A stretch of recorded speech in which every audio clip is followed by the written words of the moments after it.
Well, for me, the vague idea of press freedom on the night of December 28th of 2013 became a very concrete reality. Back then, I was working for Al Jazeera. I was a correspondent. I'd been called to Cairo to cover the Christmas-New Year period. And we were reporting on the unfolding political crisis.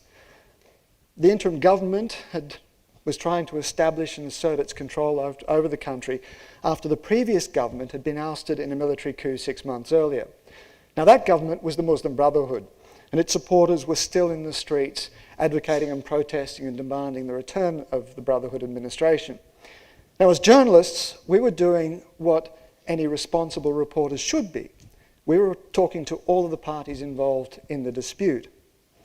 Now, the government, the interim government, was also introducing new pieces of national security legislation that in all sorts of ways were defined very broadly, very vaguely. They were defining things like terrorism as anything that threatens the integrity of the state. They were also introducing new laws that criminalised advocating terrorist ideology. Now, for us, that was concerning. It raised a number of red flags, but we weren't too concerned because we took the government at its word when it said that it was committed to defending press freedom. Now, that night, December the 28th, I was in my hotel room. I was getting ready to go out for dinner with an old friend of mine who I hadn't seen for a few years, and there was a knock on the door. It was a little bit unusual. Normally when people had messages for me, they used the telephone.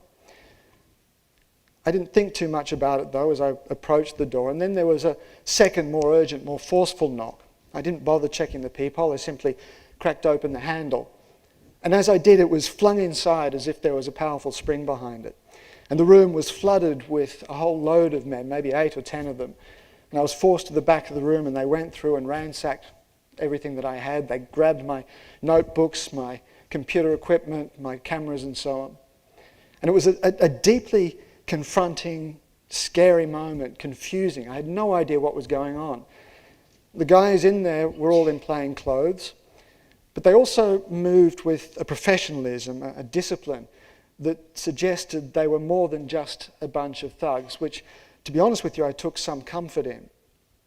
Eventually, they placed me under arrest and dragged me down to the police cells, where I learned that my 2 colleagues, my Egyptian producer Baher Mohammed and my Egyptian-Canadian bureau chief Mohammed Fahmy, were also under arrest.